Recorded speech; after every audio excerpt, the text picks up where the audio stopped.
అందరికి నమస్కారం అండి. యాక్చువల్లీ రీసెంట్‌గా నేను మన 'మాస్ మహారాజ్' గారిది మూవీ చూశానండి 'మాస్ జాతర'.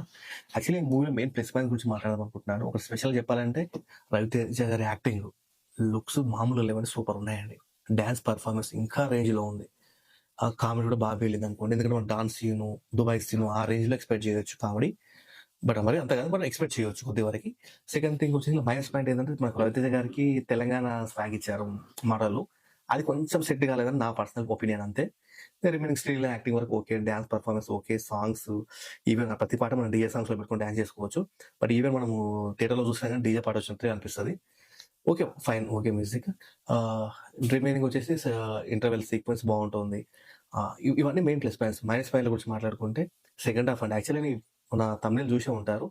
ఫస్ట్ హాఫ్‌కే 3+ ఇస్తానండి నేను రేటింగ్. సెకండ్ హాఫ్‌కొచ్చేసరికి ఆటోమేటిక్‌గా తగ్గిపోయిందండి సినిమా గ్రాఫ్ మొత్తము. అది కొంచెం నాకు మైనస్ అనిపించింది. అలా అని చెప్పి షట్టర్ ఫ్లాప్ సినిమా అయితే కాదండి. కంపల్సరీ ఫ్యామిలీతోని చూడొచ్చు ఒకసారి సినిమా ఇది బావుంటుంది. సెకండ్ హాఫ్‌కొచ్చేసి ఆల్మోస్ట్ నేను 2 రేటింగ్ ఇస్తానండి. ఓవరాల్‌గా వచ్చేసి 2.5 అని ఎక్స్‌పెక్ట్ చేయొచ్చు అంతే. బట్ ఫస్ట్ హాఫ్ కోసం మాత్రం మూవీ చూడొచ్చండి. అంత బాగుంది మూవీ. నాకు చాలా బాగా నచ్చింది. Thank you.